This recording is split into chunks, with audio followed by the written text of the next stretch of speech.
Bueno, el día de hoy, 10 de junio, vamos a continuar con todos estos principios generales de nutrición, algunas cosas que necesitamos por ahí dar una recordadita, ¿no?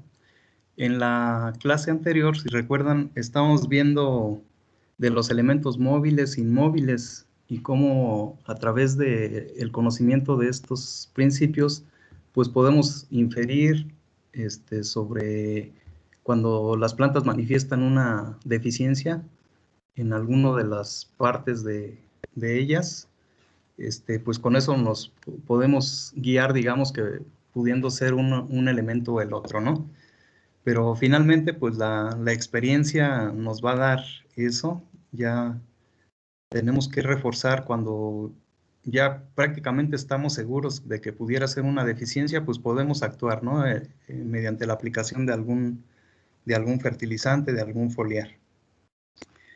Y bueno, la clase pasada veíamos de los macros, ahorita vamos a ver un poco de micros y posteriormente algunas otras generalidades de todos estos aspectos de la absorción nutrimental.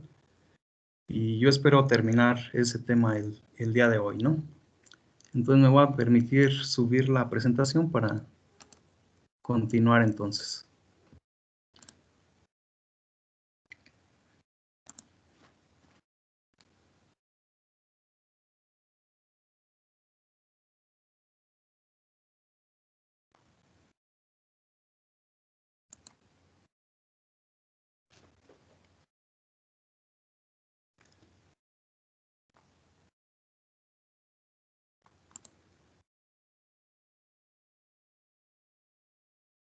Bueno, me avisan si ya ven la presentación completa. Ya se ve, profe. Muy bien. Bueno, pues entonces veremos un poquito, ¿no? de los micronutrimentos. Decíamos también estos pues son necesarios, son indispensables para que la planta complete su desarrollo. Varios de ellos actúan como cofactores enzimáticos, es decir, que activan reacciones, ¿no? dentro del metabolismo de las plantas.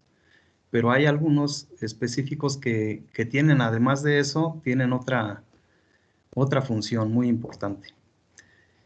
Por ejemplo, el hierro, decíamos que lo podemos tener disponible en forma oxidada o en forma reducida. La forma reducida es con dos valencias, es un catión con dos valencias. La forma oxidada van a ser 3.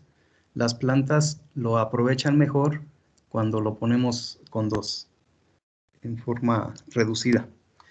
Este va a actuar en la síntesis de clorofila y también síntesis de proteínas. Y como decíamos, como cofactores enzimáticos casi todos, ¿no? Todos los micronutrientes. Pero estos que son metales, si recuerdan el hierro, por allí habían unos compuestos cuando en los procesos fotosintéticos, al pasar del fotosistema 1 al fotosistema 2, o viceversa, recuerden que hay una cadena transportadora de electrones, en el cual varios de los compuestos que están ahí son a base de hierro. Entonces, por eso es de los que, digamos, de los micros, es el que un poquito más se agrega, ¿no? Cuando preparamos solución nutritiva. Los otros micros, manganeso, cobre y zinc, también cofactores enzimáticos, también estos son metales, ¿sí? Entonces van a tener esas funciones, ¿no? En transporte de electrones y sobre todo como activadores de varias enzimas, ¿no? Que van a generar otros compuestos o transformar los compuestos en el metabolismo de las plantas, ¿no? Después tenemos el boro que la planta lo va a absorber en forma de borato. Entonces aquí la importancia de este elemento, por ahí creo que ya en alguna ocasión se los comentaba, que tiene que ver con la translocación de carbohidratos, es decir, el pasar compuestos de una parte de la planta donde son fuente a donde hay demanda, ¿no? de ese compuesto o a veces de ese nutrimento. Entonces el boro actúa ahí. Pero otra función muy importante es en la germinación del grano de polen. Entonces, para todos aquellos cultivos u hortalizas o frutales que demandan de la polinización, ya sea en la misma planta, las autógamas, o en plantas distintas, las alógamas. Ahí en ese caso actúa desarrollando el tubo polínico.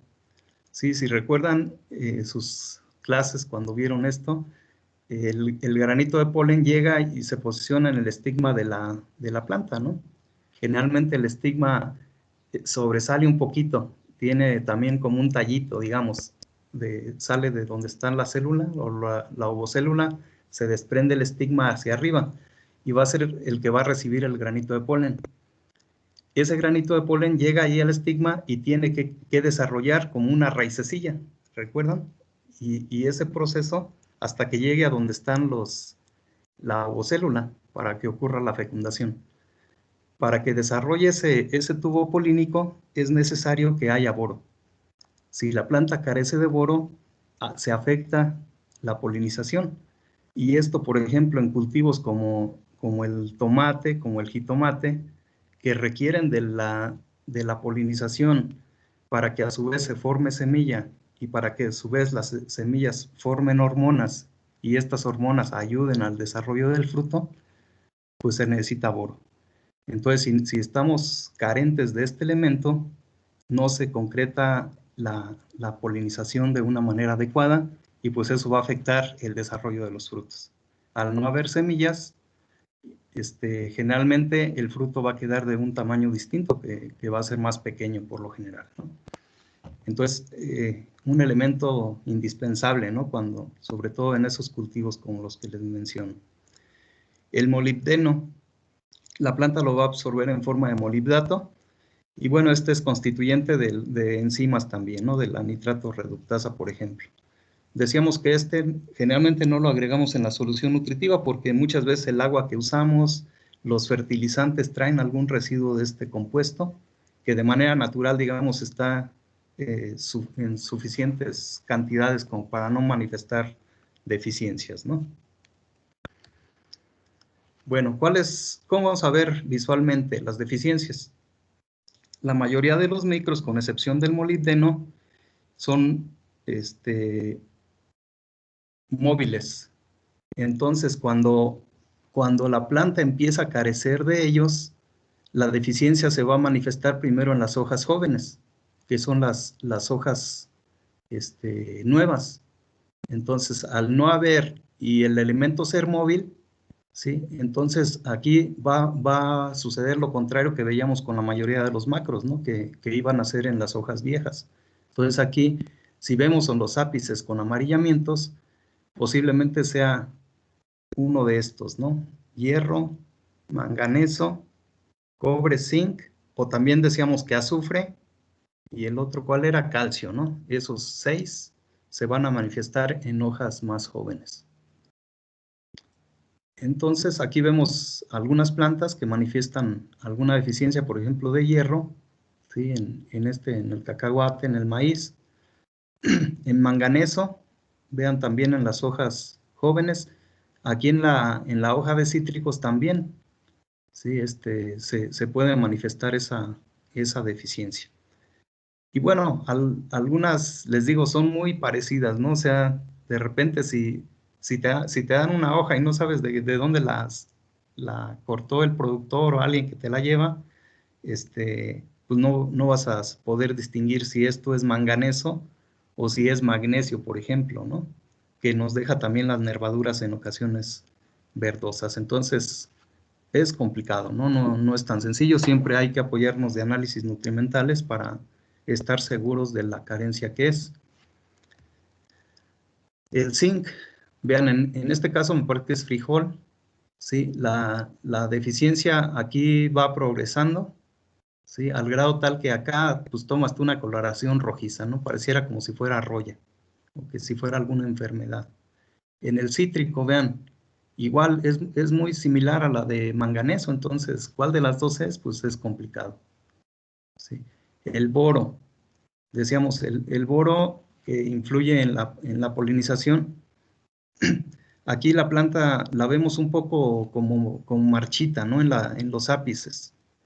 Y si no es una enfermedad, si no es falta de agua, pues entonces puede ser deficiencia de boro, ¿sí? Pero pues esto también complicado poderlo deducir, ¿no? Profe, Sí, dígame.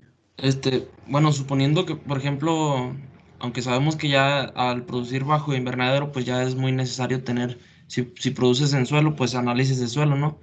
Pero, por ejemplo, suponiendo que el productor no está dispuesto a hacer un análisis de suelo y presenta alguna deficiencia de estos, pues, de estos nutrientes, ¿es viable simplemente hacer aplicación de micronutrientes?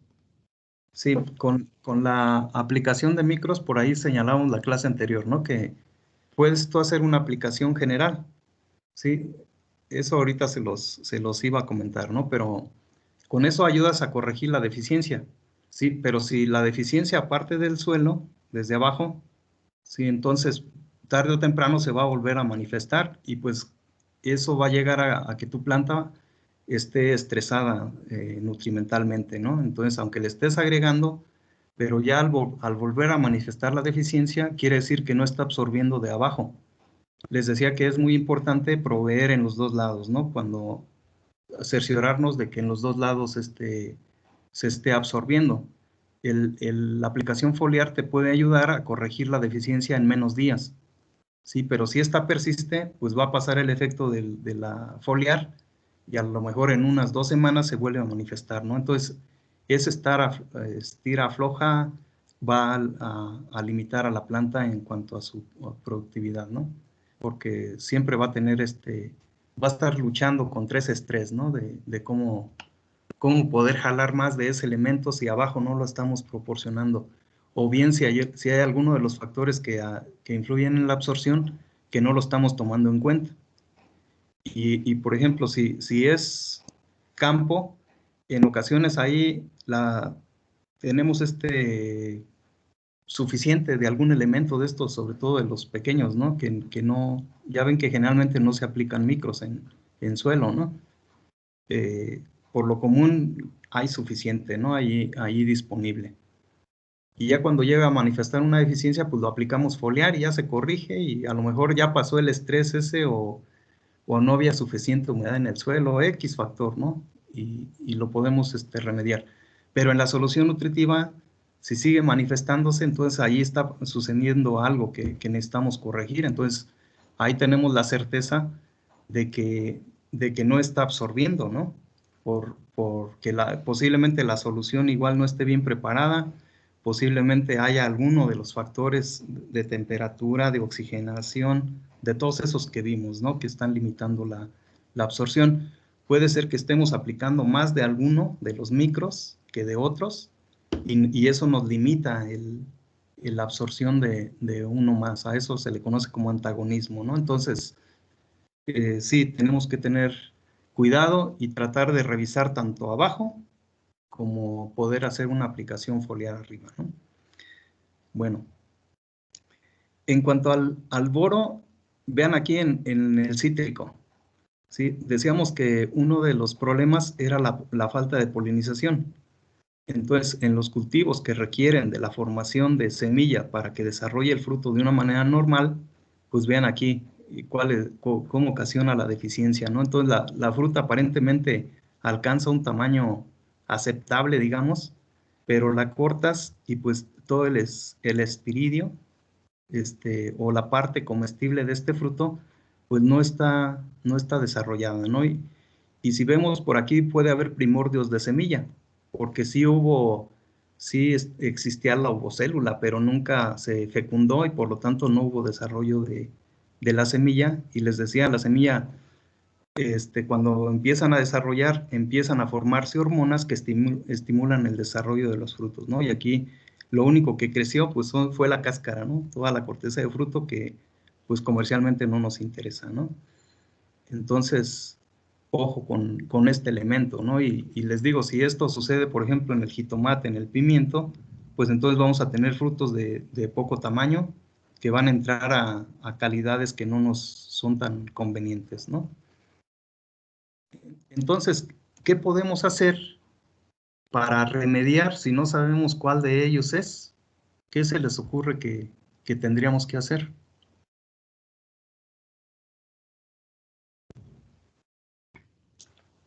Un análisis de hoja, profe. Y como dicen por ahí, y si el productor no acepta estar gastando,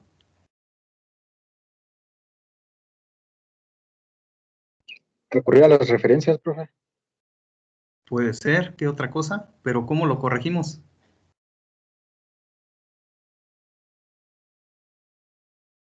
¿Qué aplicarían?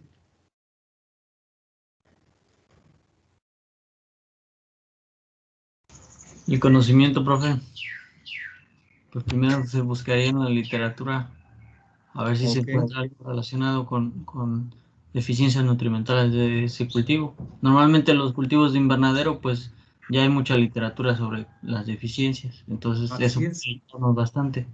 Y también para campo, ¿no? O sea, y si tú conoces tu suelo, si tienes un análisis previo, que sabes que ese suelo contiene algún elemento que por ahí pueda ser antagónico con otro de los que estás aplicando, pues ya podrías recurrir ahí, ¿no?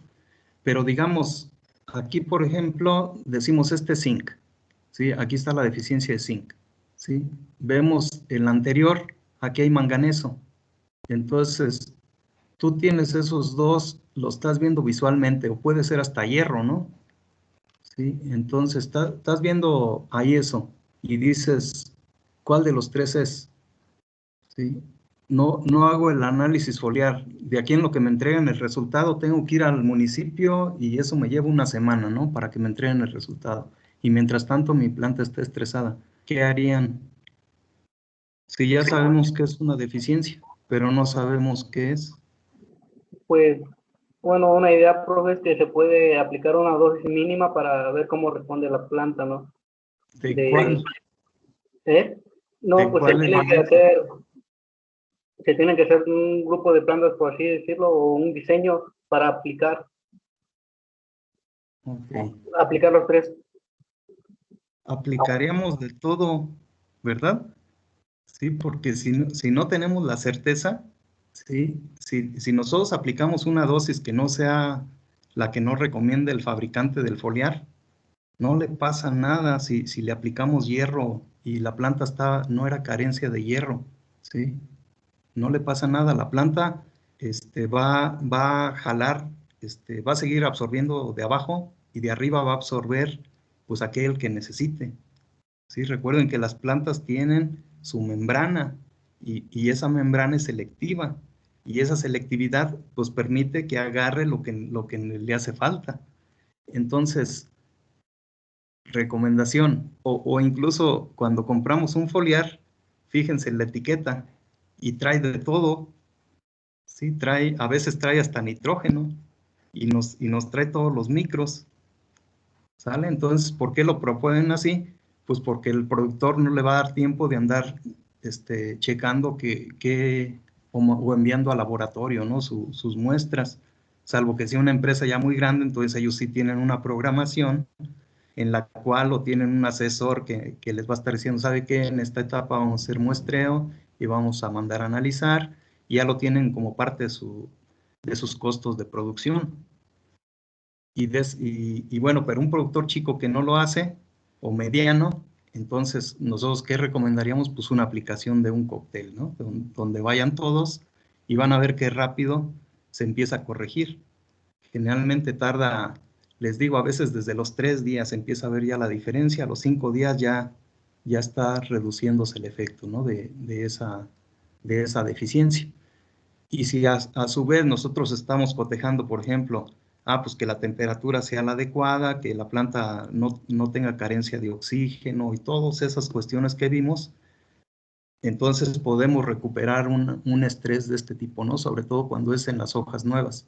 Ya cuando es en las hojas viejas, les comentaba la clase pasada que es posible que hasta se caiga, ¿no? Ya cumplieron su ciclo, ya incluso se debilitan, se forma etileno por ahí y se desprende, ¿no? De la planta. O simplemente pasamos y las tocamos y se van a caer. Entonces ya ahí posiblemente no corrijamos esa deficiencia visualmente, ¿no? pero sí ya en las demás, en los brotes que van saliendo. Entonces, esa es la recomendación, jóvenes, ¿sí? Hay que aplicarle un cóctel y ya uno de ellos tiene que jalar, ¿no? Entonces, ya si queremos cerciorarnos, pues entonces mandamos a analizar, pero eso incluso a lo mejor ya te conviene a ti. Ah, yo quiero cerciorarme cuál es esa deficiencia, mando a analizar y ya, aunque yo lo pague como técnico, ¿no? Porque finalmente es algo que me va a ayudar a mí para el futuro. Y así es como se van haciendo los expertos, ¿no? Si el productor absorbe el gasto, pues ya tú, para ti es mejor, pero muchas veces no es así, ¿no?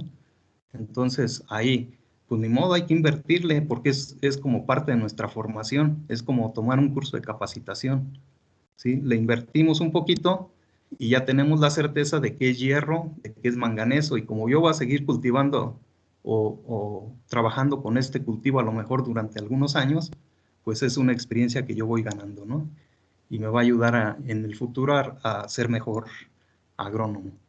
Entonces, esa sería la sugerencia, ¿no? Bueno, vamos a continuarle porque está un poquito largo este tema. Hay antagonismos entre los elementos.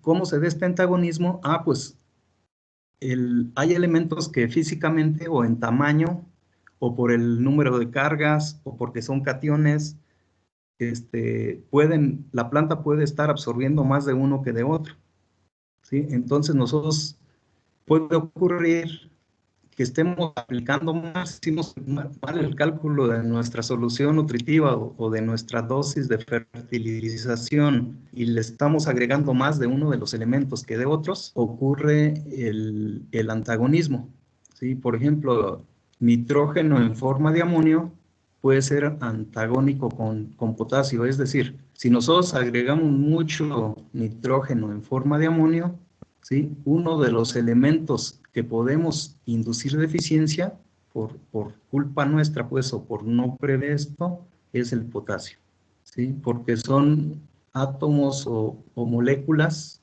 que pueden ser muy parecidas en cuanto a forma, tamaño.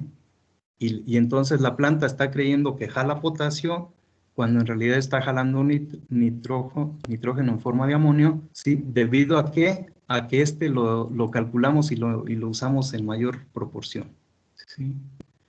Y lo mismo sucede con el potasio contra el mismo nitrógeno, el calcio, el magnesio, ¿sí? Sodio, igual, es un catión con otros cationes, ¿no? El calcio con el magnesio o el magnesio con el calcio pueden ser antagónicos. Entonces, digamos, si tú recuerden, bueno, más adelante vamos a ver cuáles son las cantidades que necesita la planta de cada uno de estos elementos, ¿sí? Pero por decir, el calcio se necesitan 200 partes por millón y el magnesio 50. ¿Qué sucede si en lugar de aplicar 50 de magnesio le aplico 100? Eso me puede ocasionar que la planta deje de absorber el calcio que necesita. ¿Sí me entienden? Entonces, a eso se le conoce como antagonismo. Entonces, a nosotros plantear mal una fertilización o una solución nutritiva, podemos ocasionar deficiencia provocada por nosotros mismos, ¿no? Por no seguir, digamos, o no hacer los cálculos correctos, o bien no seguir las indicaciones de la gente que propone, pues, o que hizo una solución nutritiva ya con base en mucha experimentación, o alguien que propone una fertilización, una dosis de fertilización para determinado cultivo, para determinada región, y que lo hizo pues con conocimiento de causa, ¿no? A través de tiempo de estar investigando. Entonces, estos son, digamos, antagonismos, ¿no? El calcio con boro puede ser antagónico, el hierro con manganeso, el manganeso con hierro. Entonces, generalmente, pues, macros con micro no va a haber tanta, digamos, tanta deficiencia inducida, pero sí entre micros, ¿no? O entre macros. Podemos provocar eso. Y la otra es que también podemos provocar toxicidad, ¿sí? Por ejemplo, el manganeso, lo vemos aquí abajo, decíamos, la planta lo va a ocupar en muy poquita cantidad. Resulta que tú como técnico vas y le dices a la persona que va a estar haciendo la solución nutritiva, al trabajador, pues, ¿no? Al que le toca la chamba física. Oiga, necesito que me prepare esta solución y aquí están las recetas, ¿no? Y ya le pusieron magnesio, ya le pusieron eso. Y resulta que se equivocó. Y en lugar de aplicarle 4 gramos por cada 1000 litros de agua de manganeso, le aplicó 400. ¿Sí? Entonces, ¿qué va a ocasionar esto? Pues posiblemente una toxicidad del elemento. Además de que nos puede ocasionar antagonismo, ¿no? Con el hierro, por ejemplo. Entonces, errorcitos así de ese tipo, pues el dueño del negocio, pues, o de la empresa no le va a echar la culpa al que hizo los fertilizantes, ¿verdad? O al que hizo las mezclas. Ahí van a ser ustedes los responsables. Y así puede ocurrir, pues, debido a un problema. Aquí en prácticas ya nos ha pasado, ¿no? Que confunden el magnesio con el manganeso y pues aquí no hay problema, aquí para eso están, ¿no? Toda la cuestión práctica para echar a perder. Pero bueno, son detallitos, ¿no? Que pueden suceder y que hay que tener cuidado. Bueno, vamos a ver algunas características de cómo tiene que estar la parte edáfica para que la planta haga una buena absorción de todo esto, ¿no? De todos estos elementos que son esenciales. Es importante conocer, por ejemplo, el orden de difusión ya en una solución nutritiva, que es lo que vamos a ver en el siguiente tema, ¿sí? Cómo los cationes, por ejemplo, es más difundido, digamos, o pueden pasar en el proceso de difusión. ¿Se acuerdan los tipos de acceso nutrimental? Estaba flujo de masas, difusión e intercepción.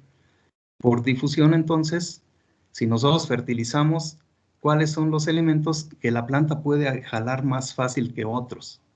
¿Sí? Entonces, en cationes, por ejemplo, el potasio, ¿sí? Puede difundirse más fácil que el sodio, y a su vez que el calcio, y a su vez que el magnesio. ¿Sí? Entonces, ¿para qué nos va a servir esto, por ejemplo, conocer esto? Pues puede ser que si nosotros fertilizamos con magnesio en una cantidad que a lo mejor no es la suficiente, vamos a poder, o la planta puede manifestar deficiencia de ¿no? De magnesio. No tanto va a ser de potasio, porque el potasio lo jala más fácil, ¿sí? Por eso es importante conocer a veces estas cuestiones, pues, que ya son muy, muy precisas, ¿no? Y que, pues, a lo mejor se nos olvida, ¿no? Pero siempre por ahí hay que tener esa referencia. En cuanto a aniones, por ejemplo, los nitratos más o menos se difunden igual que el cloro, pero mejor que los sulfatos o que el azufre. Mejor que los fosfatos, fósforo, ¿no?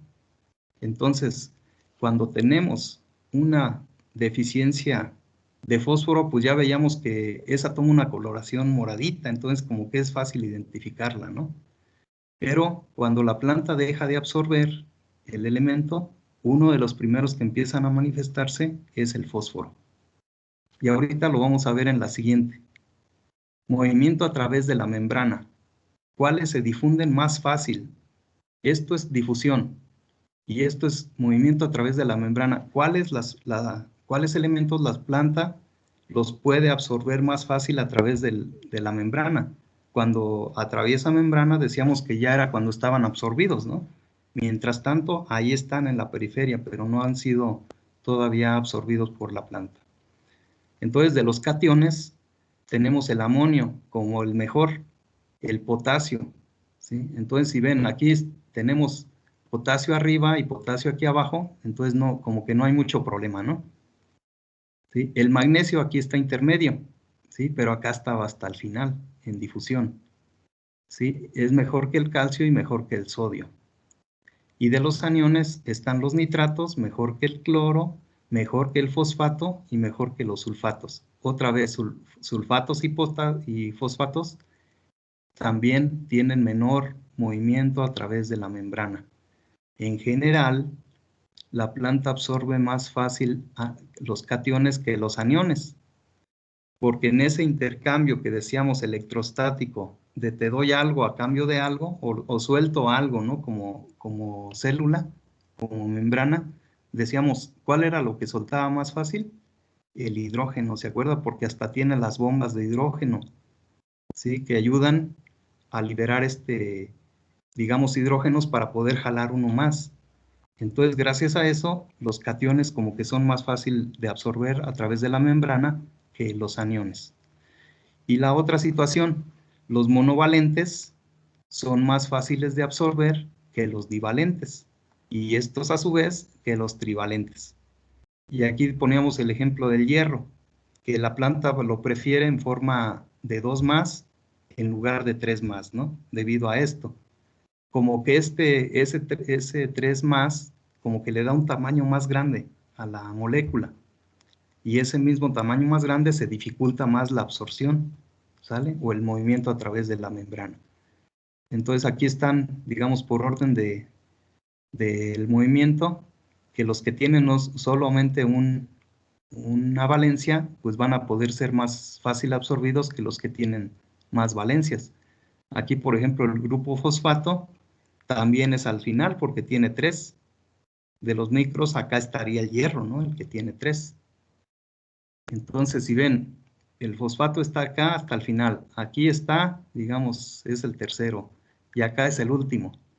Entonces, una de las primeras deficiencias de los macros que se ven visualmente es la de fósforo. ¿Sí? Entonces, empieza la tonalidad, antes de que aparezca el amarillamiento, si está careciendo también de otro, ¿no? Primero se pone morado por esta situación de que el fósforo tiene menos difusión. ¿Alguna pregunta? Sí, profe. Yo tengo una duda de cómo es que funciona la conductividad eléctrica aquí en estos casos de las soluciones acuosas. Como que no me ha quedado claro todavía. Ok. Si tú agarras agua pura, no tiene conductividad, ¿sí? ¿Estamos de acuerdo? La conductividad eléctrica es una medida de la cantidad de sales disueltas en una solución. Si tú agarras un agua destilada, ¿sí? Que la destilaste en el laboratorio, va a tener 0 conductividad. ¿Qué sucede si nosotros le agregamos fertilizantes? Pues va a aumentar esa conductividad, ¿sí? A medida que le agregamos más fertilizantes, pues aumenta más, a un volumen determinado, ¿no? Entonces la conductividad va a estar dada por la cantidad de sales presentes en el agua que estamos utilizando, ¿sí? Entonces, y esto se debe a que, bueno, la podemos medir con un conductivímetro. Y ese te lo va a dar en milimols o en decisiemens, la medida, milimols por centímetro o decisiemens por metro. Entonces, ese valor va a representar, digamos, la cantidad de sales que llega a tener la solución. Si nosotros preparamos solución nutritiva, pues obviamente estamos agregando muchas sales, ¿no? Y si aparte el agua generalmente no está destilada, cuando lo extraes de un pozo, cuando lo extraes de un jagüey, de una presa, de un río, trae sales ya de por sí, ¿sí? Eso lo vamos a ver un poquito más adelante con mayor detenimiento, ¿no? ¿Cómo podemos ¿cómo podemos saber si esa agua nos puede ser útil o no?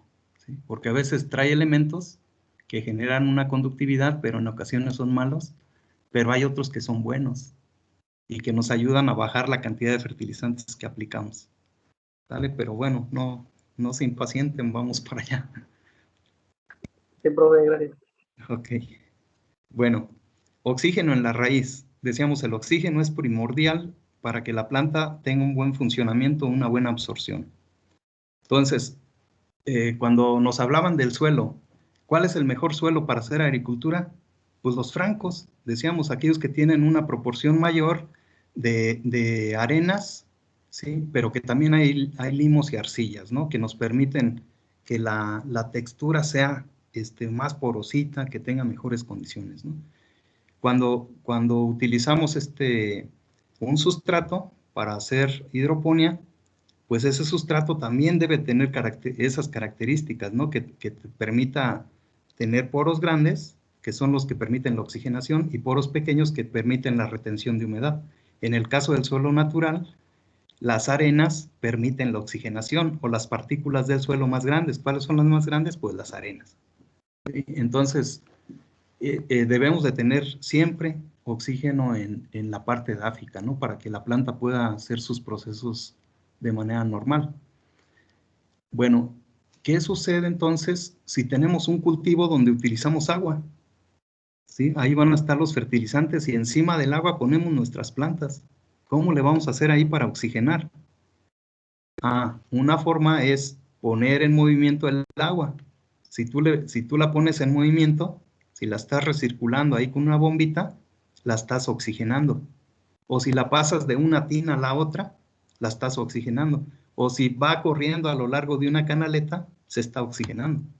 ¿Sí? Entonces, ¿cuánto es el oxígeno que se requiere para un cultivo en solución, por ejemplo?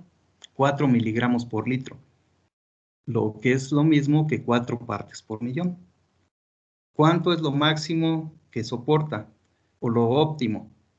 De acuerdo a lo que yo he leído, de varios autores, recomiendan de 4 a 7 como óptimo.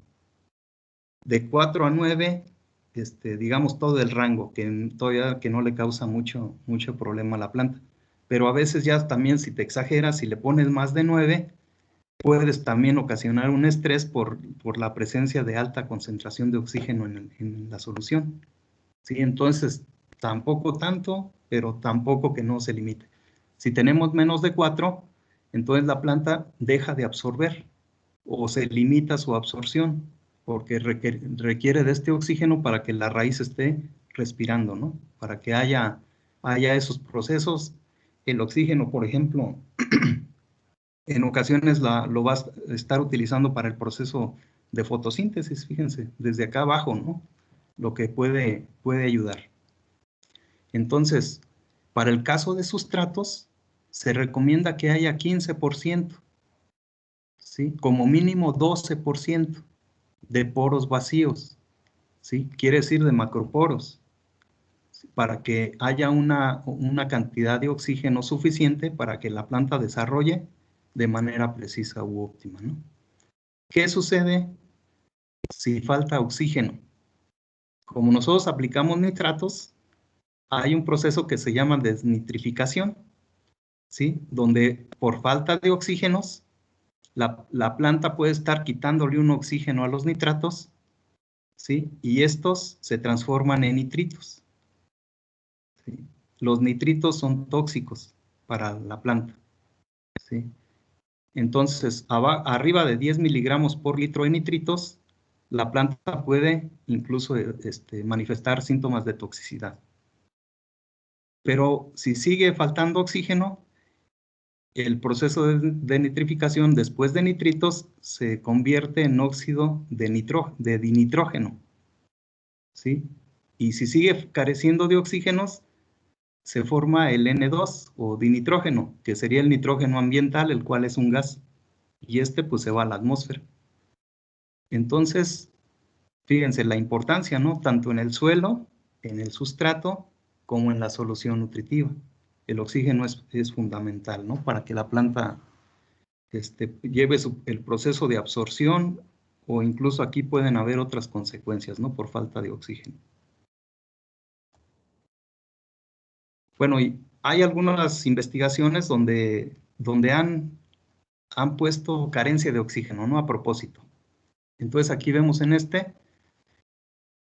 cómo se afecta la absorción de fósforo y potasio por falta de oxígeno en la raíz. Vean, aquí se le proporcionó el 20% de oxígeno. Decíamos que el mínimo eran 12, ¿no? Pues le ponen 20 para que no haya problemas.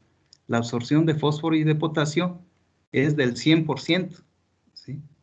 Todo aquello que puede jalar la planta lo hace, lo jala.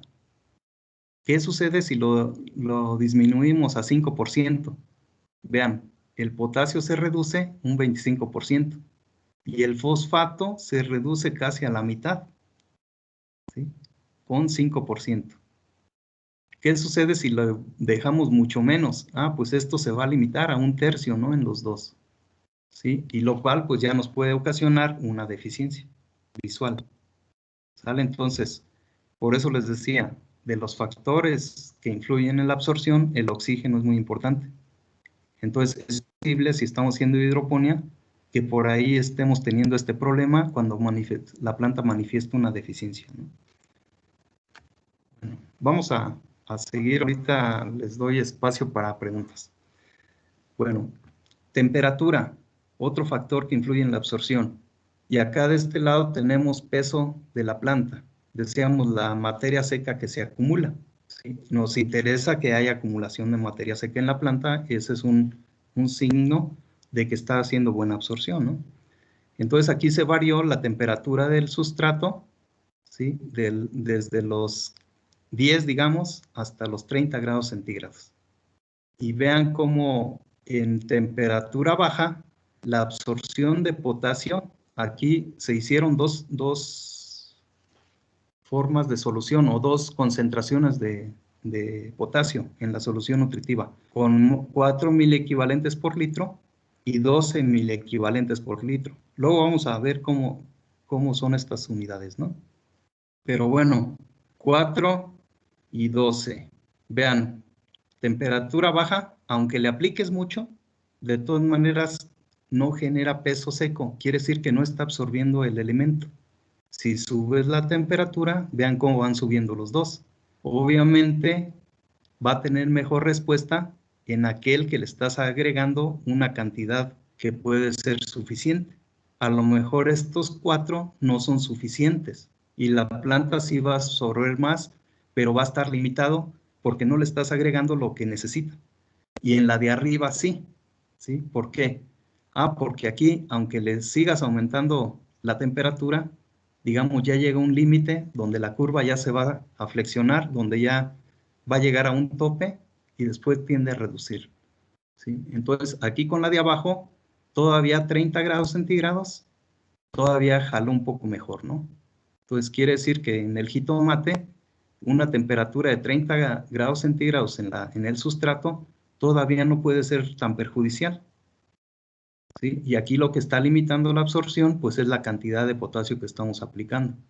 Va a llegar un momento en que esto tienda ya a hacerse asintótico, así se le llama ya cuando se empareja la curva, ¿no? Que ya se empieza a flexionar.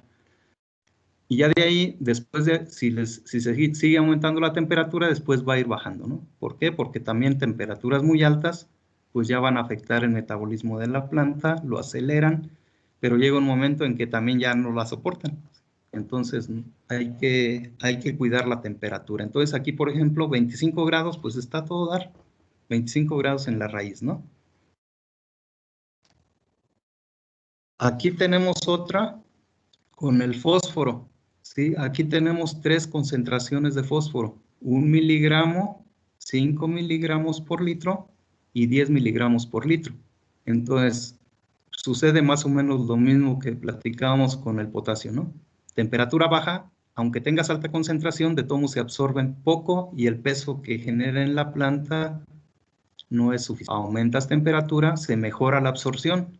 ¿Dónde se mejora más? Pues donde está la concentración más elevada. Obviamente, si tú te vas dices, si sigo ese principio, pues entonces en lugar de 10 miligramos, ¿por qué no le aplico 50? Puedes ocasionar toxicidad o puedes ocasionar antagonismo. Entonces siempre es necesario consultar, revisar, bueno, mi planta de jitomate, ¿cuánto es lo que necesita de este elemento? Y ya te van a decir, pues van a ser 30 partes por millón. Aquí nosotros estamos aplicando apenas 10, ¿sí? Entonces, con 10, pues todavía hay una respuesta, ¿no? Y sucede, pues más o menos lo mismo que el potasio. Aquí va a mejorar a 21, pero fíjense, ya la curva ya se va reduciendo, ya no va creciendo acá como al principio que casi era exponencial, ¿no? Sí, ya se va haciendo asintótica y ya después va a tender a disminuir. Entonces, tiene que ver la temperatura, obviamente la concentración del ion o del compuesto que estás aplicando, tiene que ver, ¿no? Para que la planta lo absorba de una mejor manera. Bueno, luz.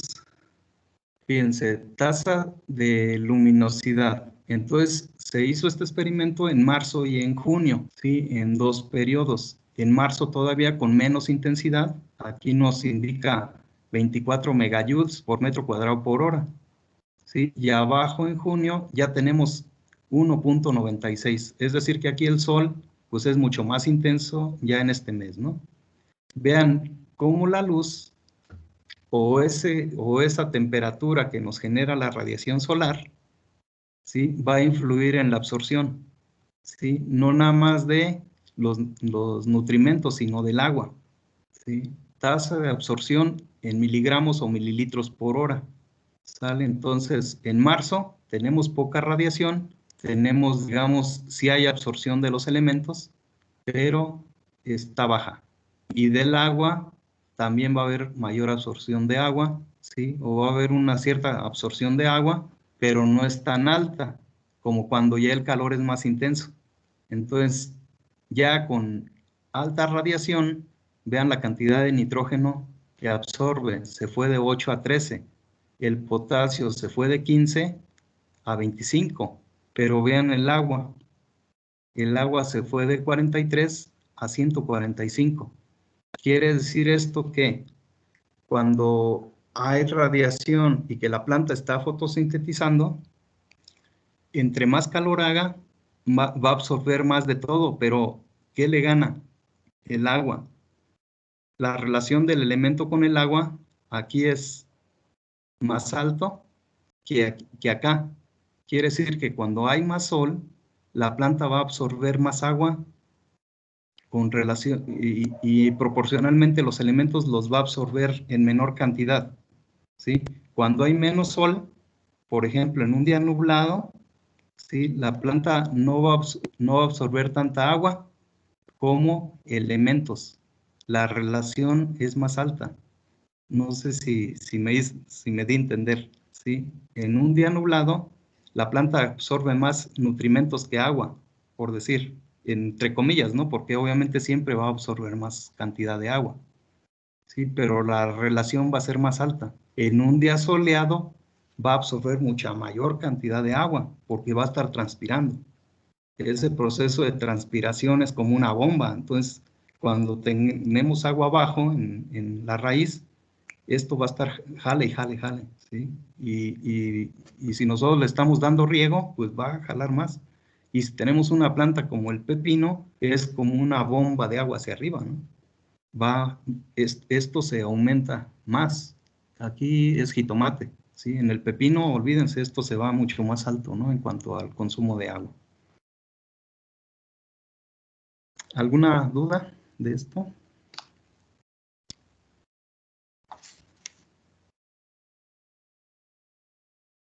Bueno, continuamos. Si nosotros, bueno, esta está un poquito a veces complicada, ¿sí? De entender. Espero que la pueda explicar.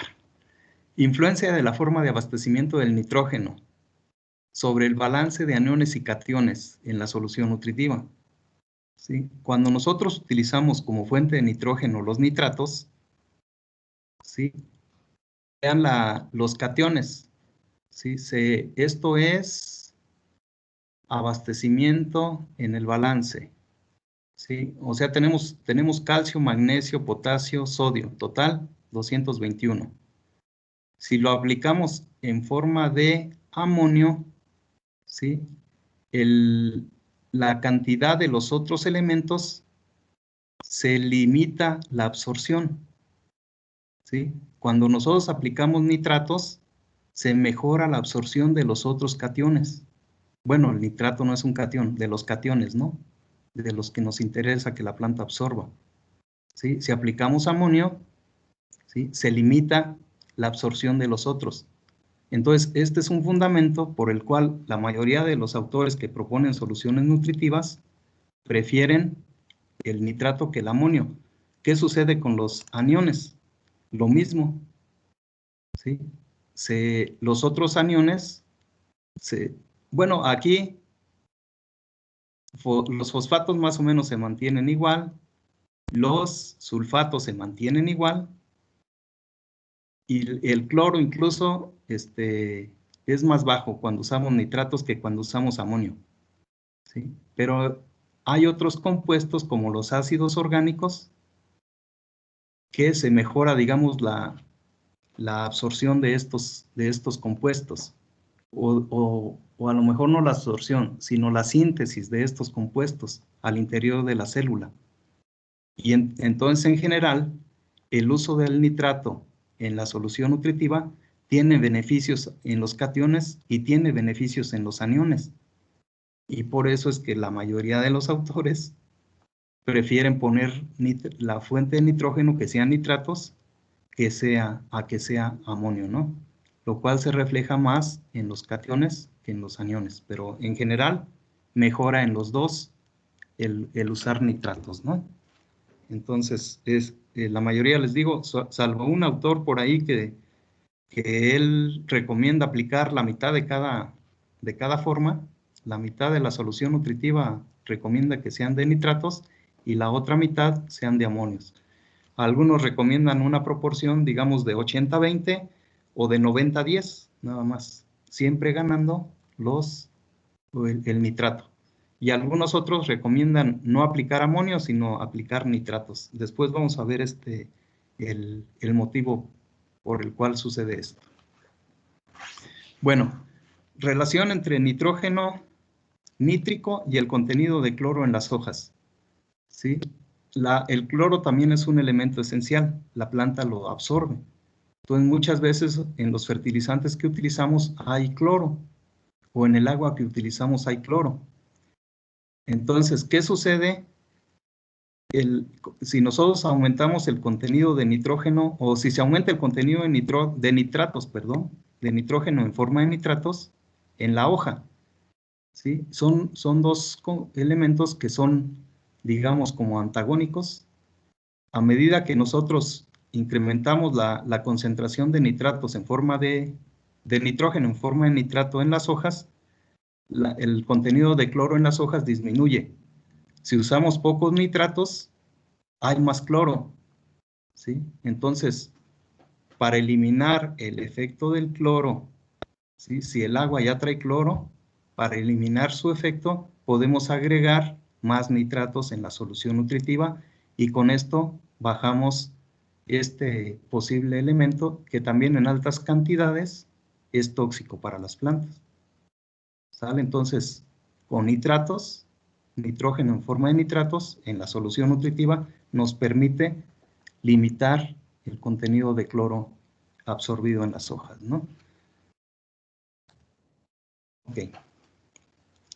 Resulta que los nitratos son tóxicos para nosotros, ¿sí? Si ustedes agarran una hoja de lechuga y contiene nitratos, a lo mejor les puede ocasionar, no sé, dolor de estómago o algo. Van a tener una posible reacción. Otra, por ejemplo, en jitomate.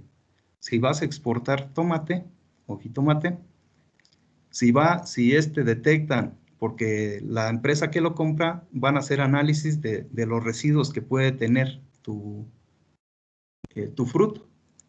Y si detectan nitratos en el interior del fruto, te van a decir, este cargamento va para atrás. No te lo puedo aceptar porque tiene nitratos y los nitratos son tóxicos para la salud humana. Entonces, ¿por qué puede haber nitratos? Pues porque estamos fertilizando con nitrógeno, ¿no? Y con nitratos. Decíamos que algunos autores incluso no usan amonio como fuente de nitrógeno, sino puros nitratos. Entonces, ¿cómo le hacemos para evitar que esa lechuga, por ejemplo, pudiera tener una cierta cantidad de nitratos? Afortunadamente en el jitomate, los nitratos no se concentran en el fruto, en la pulpa, ¿sí? Los nitratos generalmente están en las hojas, o el nitrógeno están en las hojas, no en los frutos, ¿sí? Entonces, por lo general, pues no detectamos nitratos en un fruto. Pero en una lechuga, ahí puede estar en la savia, ¿no? Y ahí sí nos puede causar entonces algún problemita. Entonces, ¿cómo reducir la concentración de nitratos cuando ya vas a cosechar? Entonces puedes hacer lo siguiente, sustituir un poco de esos nitratos. Si estás aplicando, por ejemplo, nitrato de potasio, puedes sustituirlo por cloruro de potasio. No limitas potasio y aparte aplicas cloro, que sería antagónico a los nitratos, como veíamos por ahí en la gráfica anterior, ¿no? O también puedes utilizar sulfatos, ¿sí? Para reducir la concentración de nitratos. Otra, suspender la aplicación de nitratos de 8 a 15 días antes de la cosecha. Si estás utilizando una cama de cultivo, por ejemplo, ahí lo puedes hacer hasta en 15 días. Entonces va a seguir habiendo un poco del elemento ahí en el sustrato, ¿no? Adherido al sustrato. Y la planta lo va a ir jalando poco a poco. ¿Sí? Si tienes macetas, pues hacerlo unos 8 días antes, porque es menos el volumen, es menos la cantidad del elemento que pudiera estar ahí, ¿no? ¿Sí? Tampoco lo puede hacer mucho tiempo atrás, porque si no, entonces te puede manifestar deficiencia, ¿no? Del elemento. Ok. Sustituir parte de los nitratos por otra forma de nitrógeno, que pudieran ser amonio, ¿sí? O incluso puedes utilizar urea, sobre todo si estás haciendo cultivo en suelo. Si estás haciendo cultivo en hidroponía, después vamos a ver que la urea no es recomendable, ¿no? Puedes aplicar aminoácidos. Y ahorita hay muchas empresas que te recomiendan los aminoácidos para etapa de floración, para etapa de llenado de fruto, ¿sí? O para etapa de crecimiento incluso, ¿no? ¿Sí? Los aminoácidos, pues, uno de sus constituyentes principales, pues, es nitrógeno. ¿Sí? Entonces, puedes actuar de diferentes formas para evitar el uso de nitratos, ¿no? En la solución nutritiva o en el riego. Generar plantas con menos requerimientos de nitrógeno, que sean más eficientes, ¿no? Nutrimentalmente. Entonces, pues esto es mejoramiento genético. Entonces, el mejoramiento, pues es una parte de la agronomía, digamos, que no se puede suspender. O sea, siempre hay que estar buscando plantas que sean más eficientes para procesar aquellos insumos que les estamos dando, ¿no?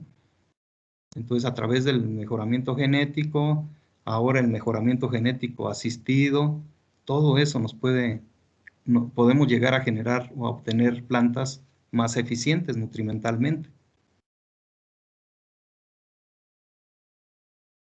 Bueno, esta ya la habíamos visto, algunos interacciones negativas entre nutrimentos. Aquí vienen pues tanto micros como macros, ¿no? De los dos, pero ya lo habíamos tocado un poquito.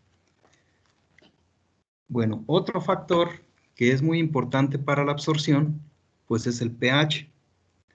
Entonces, si recuerdan, por ahí, yo creo desde prepa nos enseñan este concepto, y como en la agricultura, pues es muy importante, ¿no? Porque la absorción nutrimental depende mucho del pH, de cómo la solución del suelo, de cuál es el pH de la solución del suelo, o en el caso de la hidroponía, cómo nosotros podemos manipular este pH de una forma más sencilla, ¿no? Entonces, una de las ventajas de hacer cultivos hidropónicos, pues es esta, que el pH nosotros lo podemos alterar muy fácil. ¿Cómo? Pues si recordamos, los pHs, el pH es el potencial de hidrógenos, es la cantidad de hidrógenos disueltos en una solución. Si estamos utilizando agua para hacer nuestro riego, pues esa agua necesitamos saber qué pH tiene, ¿sí? Qué tantos hidrógenos contiene. En un pH neutro, ¿sí? Hay una proporción similar de hidrógenos y de iones OH. ¿Sí? Aquí se cruzan en el pH neutro, se equilibran. Tenemos la misma cantidad de los iones hidrógeno que de los iones oxidril, ¿sí? Y esto nos dice un pH neutro, ¿no? ¿Por qué nosotros nos interesa tener pHs ligeramente ácidos, ya sea en nuestro suelo o ya sea en la solución nutritiva? Lo vamos a ver un poquito más adelante este concepto, ¿no? ¿Por qué se tienen que estar en este rango? Se dice que para hidroponía debe estar entre 5.5 y 6.5 como lo ideal. Un poquito ácido, ¿sí? Ligeramente ácido. Entonces, ¿por qué se genera un pH más ácido? Porque aumenta la cantidad de iones hidrógeno en esa solución, en esa agua o en esa solución del suelo, ¿no? Y aquí, por ejemplo, para bajar una unidad de pH, aquí si vemos qué número representa cuando están en la misma proporción. 10 a la menos 7, ¿sí?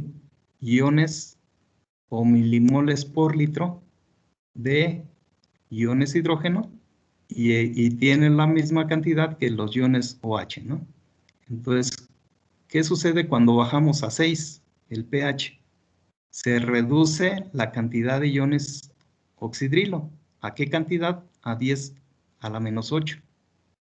Y la cantidad de iones hidrógeno aumenta, ¿sí?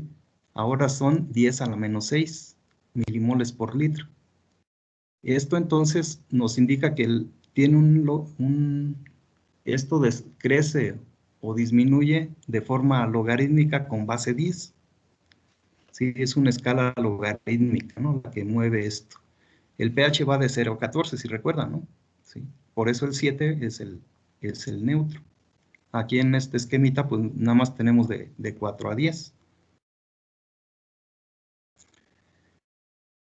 Bueno, la disociación del agua, ¿sí? Tenemos una molécula del agua que se puede dividir, ¿sí? Se divide y forma iones hidrógeno y forma a su vez iones oxidrilo. Entonces, cuando tenemos pHs ácidos, hay mayor cantidad de iones hidrógeno, ¿sí? En esa solución. Es decir, tenemos agua, pero también hay mayor cantidad de hidrógenos. Quiere decir que se disoció el agua, tiene más contenidos de hidrógenos y menos de OHs, ¿sí? Porque esos se convirtieron en una molécula de agua, ¿no? Y quedaron estos libres. Entonces queda mayor cantidad de iones hidrógeno del lado izquierdo. Pero también puede suceder lo contrario, ¿no? Del lado derecho, tener más iones OH que iones hidrógeno. Y la demás es agua. ¿Sale? Entonces, también para arriba, escala logarítmicas, es lo mismo, ¿no? Para los dos, ya sea los iones positivos o los aniones negativos. Entonces ya decíamos, el pH es un logaritmo con base 10, ¿sí? Que va de 0, cuando tenemos un pH de 0, pues aquí sería 0.1, o sería un milimol, ¿no? Un milimol por litro de iones de hidrógeno, pero imagínense un pH bueno, que tienda a 0, pues, no sé si incluso hay esa escala de que llegue completamente a 0, donde habría muchísima cantidad de hidrógenos, ¿no? Y por el contrario, hasta el 14, ¿no? De iones.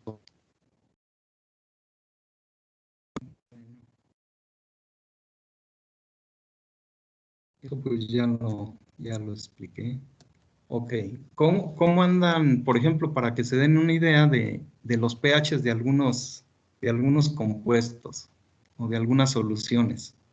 Por ejemplo, la sangre de nosotros, las lágrimas, sí tienen pH neutro. Sí, del lado derecho tenemos, por ejemplo, bicarbonatos, sí, tenemos los detergentes, tenemos el amoníaco y, bueno, el hidróxido de sodio, que se llega hasta el límite, ¿no? O sea, hasta 14. Del lado izquierdo, la leche tiene un pH ácido, ligeramente ácido, digamos. El pan más, por las levaduras. La cerveza, igual. El limón, ácido cítrico. ¿Sí? Los jugos gástricos de nuestro estómago, casi andan en 2. El ácido clorhídrico, uno de los más fuertes, anda casi en 1, ¿no? Hay otros por aquí más fuertes incluso que el clorhídrico. Y así, entonces, acidez, alcalinidad.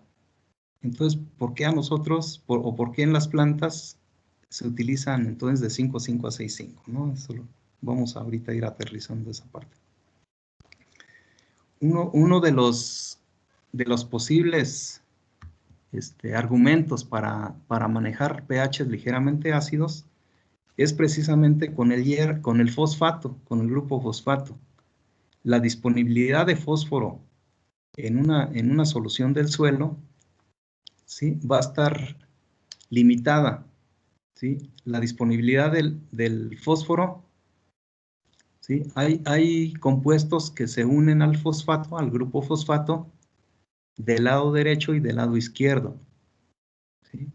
Entonces, aquí, por ejemplo, si tenemos una solución nutritiva, el fósforo va a tener mejor disponibilidad en pHs ácidos, por ejemplo, de 5, tiene casi un 100% de disponibilidad, ¿sí? ¿Por qué sucede del otro lado si le aumentamos el pH? Como nosotros estamos preparando solución nutritiva que contiene calcio, ¿sí?, puede haber una precipitación del calcio con el fosfato, o el agua que estamos utilizando. Si tiene pH alcalino, muy probablemente porque tenga carbonatos de calcio.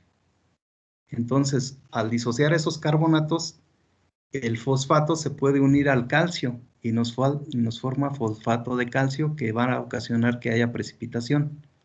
Entonces, en pHs arriba de 7 podemos tener esa situación, ¿sale? Entonces, disponibilidad es mejor aquí, ¿sí? ¿Y por qué en pHs más ácidos no? Vamos a ver que también hay otro factor que nos limita del lado izquierdo la disponibilidad de fosfato. Vean, la disponibilidad de calcio, ¿sí?, también mayor en pHs un poco ácidos y disminuye en pHs alcalinos porque se junta con el fósforo, ¿no? Y esto también sucede en suelo, ¿sí? También ocurren estos fenómenos, ¿sí? Entonces, aquí tenemos como que a 6 tenemos buena disponibilidad de calcio, y también se acuerdan que teníamos buena disponibilidad de fósforo, ¿no? Entonces, ahí vamos a ir viendo esta situación. Hierro. El hierro, hay suelos en México que tienen alto contenido de hierro, aquellos que se ven rojizos, por ejemplo, o que tienen tonalidades así amarillentas, rojizas. Esos tienen altos contenidos de hierro. Entonces, como hay alto contenido de hierro en esos suelos, el fósforo también se puede unir al hierro y formar precipitados, ¿sí? Entonces, también esto nos puede ocasionar, ¿sí?, que aquí se una en pHs abajo ya de 5, se una al hierro. Entonces, nos sigue diciendo que por aquí entre 6 y 5, por aquí tenemos buena disponibilidad de hierro. Si nosotros aplicamos el hierro en forma de quelatos, ¿sí?, es más eficiente, ¿no?, la absorción de este elemento por las plantas. Por ahí también ya los comentamos en alguna clase. Bueno, el calcio se puede unir al azufre o se puede unir al grupo fosfato. Cuando hacemos solución nutritiva, ¿sí?, es sobre todo cuando la solución nutritiva es concentrada, solución madre se le conoce, ¿sí?, podemos ocasionar precipitación, porque tenemos muchos calcios, tenemos muchos fosfatos, muchos azufres. Entonces se pueden formar estos compuestos que van a ser insolubles, que se pueden, el sulfato de calcio pues es el yeso que conocemos. El yeso se precipita inmediatamente, se forma ese compuesto y pum, va para abajo, ¿no? Y lo mismo, si mezclamos fosfatos con calcio, se forma fosfato de calcio, que es casi igual que el yeso, ¿sí? También se precipita. Entonces hay que utilizar más de un tinaco cuando hacemos soluciones concentradas para evitar esto. Entonces, por ejemplo, en un tinaco agregar el calcio y los azufres o el sulfato y el fosfato en otro, para evitar esto precisamente, ¿no? Ok. pH de la solución y el nitrógeno absorbido. ¿Sí? Si tenemos pHs ácidos, se absorbe mejor nitrógeno en forma de nitratos que el amonio. En pHs ya arriba de 6, se absorbe mejor el amonio, ya en 7, por ejemplo, que el nitrato, que el nitrógeno en forma de nitrato. ¿Sí? Entonces aquí, por ejemplo, a la mitad, si tú estás agregando los dos, en un pH cercano al 6, se absorben los dos en una buena proporción. Si estás utilizando solo nitratos, entonces en el pH de 5 es mejor la absorción. Entonces, ¿por qué no utilizamos pH de 5? Pues por la situación del fósforo, por la situación del hierro, ¿no? Entonces aquí nos vamos a mover en el rango de 5 a 5 más o menos. Entonces, aquí, peso fresco de la planta, aquí tenemos las raíces y aquí tenemos la parte aérea. ¿Sí? El pH de la solución nutritiva se maneja un rango, digamos, adecuado, entre 5,5 y 6,5, pero a 5 funciona, ¿no? Y hasta 7 también funciona, entonces podríamos manejar un rango un poquito más amplio, ¿sí? No necesariamente. El óptimo anda aquí, 5,5, 6,5. Como nosotros en la solución nutritiva lo podemos manipular relativamente fácil, pues nosotros lo podemos dejar, digamos, de 6, ¿sí? Y ahí va a estar absorbiendo bien. Y la parte aérea se va a desarrollar de una forma efectiva con pH de 6. Y las raíces también, ¿sí? A lo mejor aquí el óptimo anda en 5,5, ¿no? Esto es en general para todas las plantas. No es cierto, es jitomate aquí, ¿no? Pero bueno, aquí hay digamos, otro fundamento. Peso seco de la planta o peso fresco de la planta se va a tener mejor bajo estas condiciones de pH. Y esta otra gráfica nos da una idea de cómo está la absorción tanto de macros como de micros ya juntos.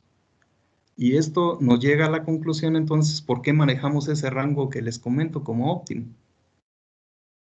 Entonces, vean, aquí el nitrógeno, entre más grueso sea la línea, es mejor su absorción, ¿no? Entre más ancha sea esta banda.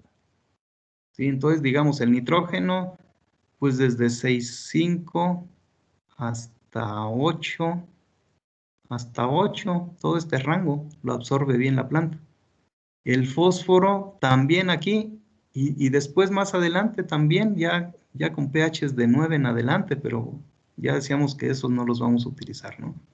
Entonces aquí tenemos, digamos, 6,5, es una de las mejores absorciones. El potasio, en general, pues desde 6,5 o desde 6 hasta pHs alcalinos. Ese no tiene problema, lo mismo el azufre. El calcio un poco se limita, decíamos, por los fosfatos de calcio que se pueden generar arriba de 8. ¿Sí? Entonces, si ven, así muy general, los macros se absorben mejor en pHs de neutros a ligeramente alcalinos. Con excepción del molibdeno, los micros, ¿sí?, se absorben mejor en pHs ácidos, donde logramos un equilibrio de ambos, como aquí donde está la línea, ¿no? Como a 6,25.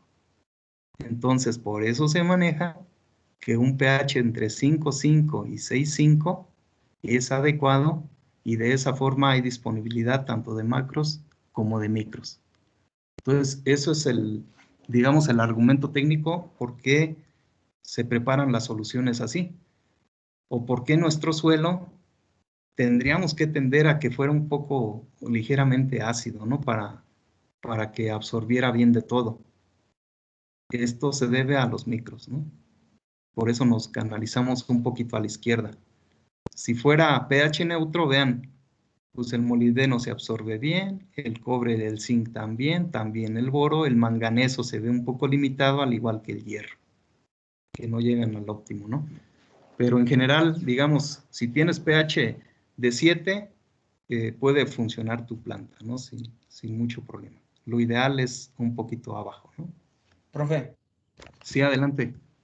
pero bueno, algunos cultivos pues que tienen bastante importancia en la agricultura protegida, ¿no? Como los arándanos, Sí, que se manejan a pHs más bajos, ¿no? sí, Alrededor de 5. sí. Sí, así es. Sí, pero ya ahí, por ejemplo, es un cultivo específico, ¿no? Porque por las condiciones donde ese cultivo se desarrolló de manera natural, cuando era una planta silvestre, eran condiciones ácidas. Por eso es que, aunque se haya hecho mejoramiento genético y ya ahora sea una planta cultivada, pues todas las plantas tienden a lo natural. Y digamos, la condición natural donde se desarrolló el arándano era con un poco de acidez. Y entonces ahí, ese es el motivo por el cual a pH de 5 esa desarrolla bien, ¿no? Porque así nació, pues así se evolucionó esa especie. Pero es un caso, digamos, particular, ¿no? En general, las plantas, aquí yo estoy hablando de las plantas en general, y casi todos los cultivos, digamos, podrían seguir esta recomendación, pues, ¿no? El arándano sí es aparte. Bueno, vamos a continuar. Todavía me faltan algunas diapositivas. ¿Qué sucede en suelos salinos? ¿Sí?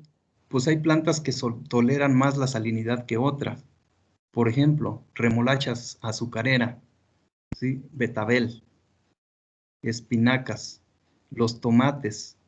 Entonces, si nosotros tenemos una condición natural de salinidad, por ejemplo, en nuestro suelo, o por ejemplo, en nuestra agua donde vamos a preparar solución nutritiva, pues tendríamos que pensar en estos cultivos que son tolerantes a la salinidad.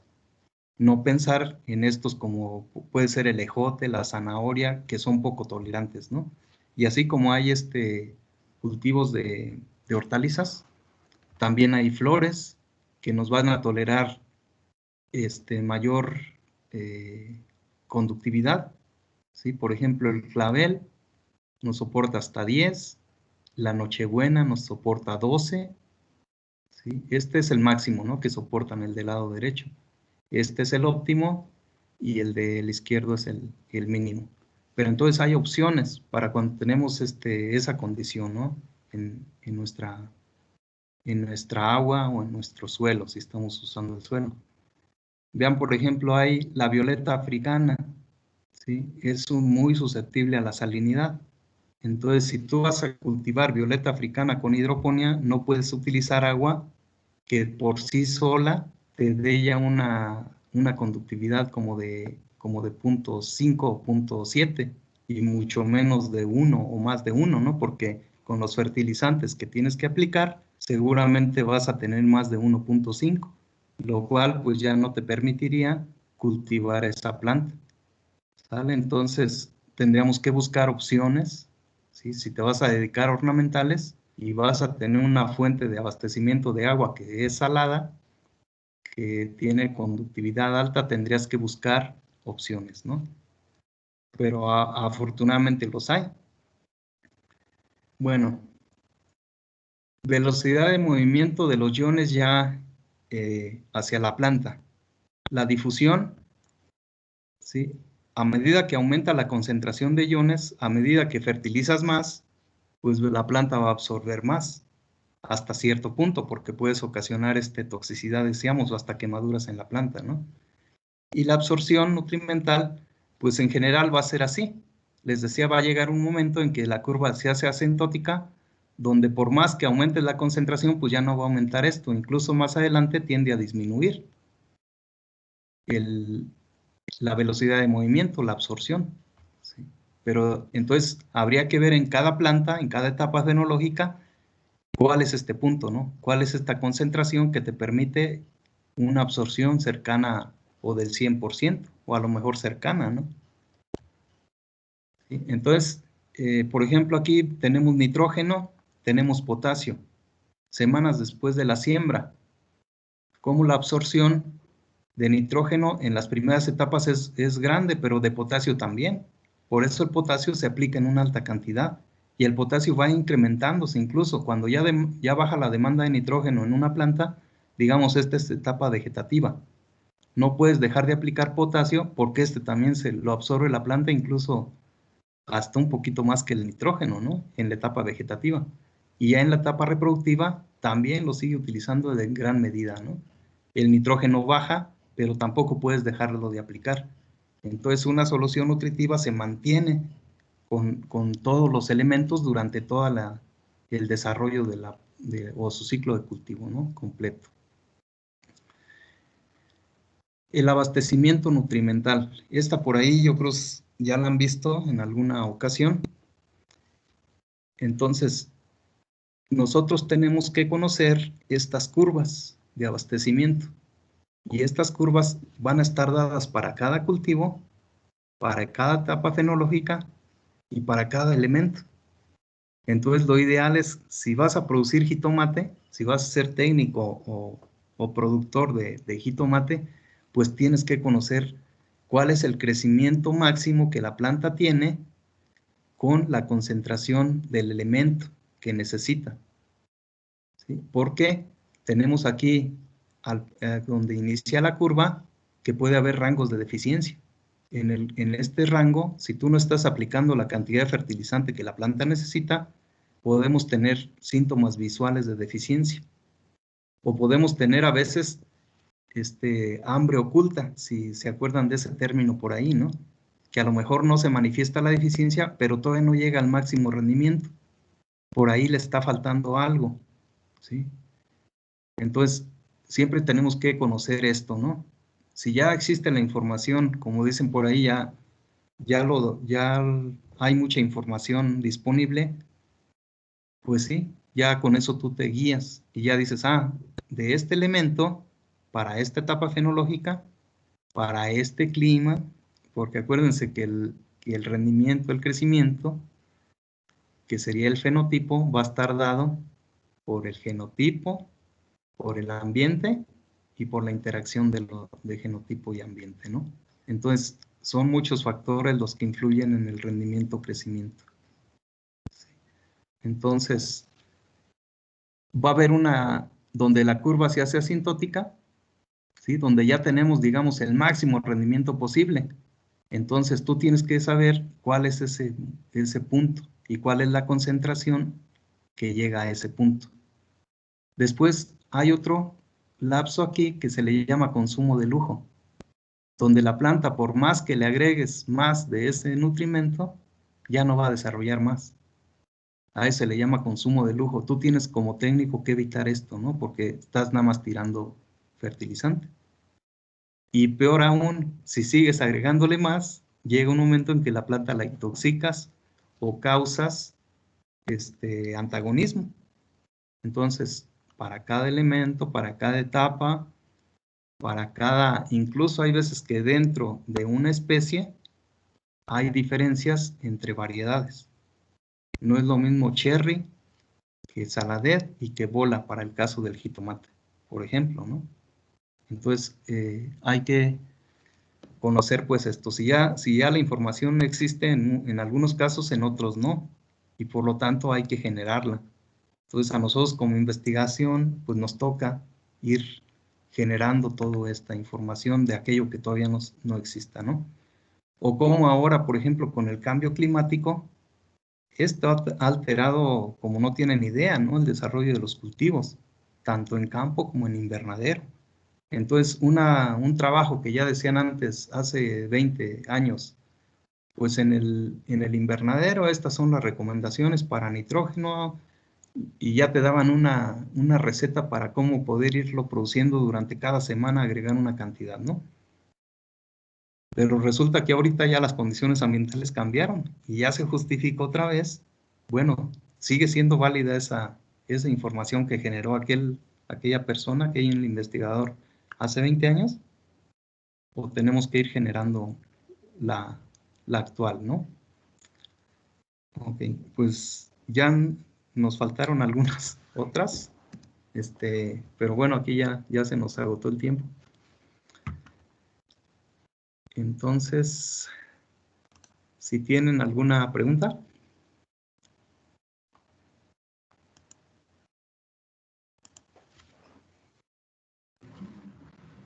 Profesor, yo tengo una pregunta, pero yo creo que mejor se la hago la siguiente clase porque ahorita ya tenemos otra clase con otro profesor. Ah, perfecto. Ok, entonces, pues nos vemos el martes. Platicamos ahí, voy a tener que aterrizar algo de lo que vimos hoy, pero ahí resolvemos algunas dudas. Sí, profesor, hasta luego. Buenas tardes. Dale, pues. Hasta luego, Seguimos en profesor. contacto. Cuídense. Hasta luego. Hasta Hasta luego. luego, profe. Hasta luego, profe. Sí, hasta luego.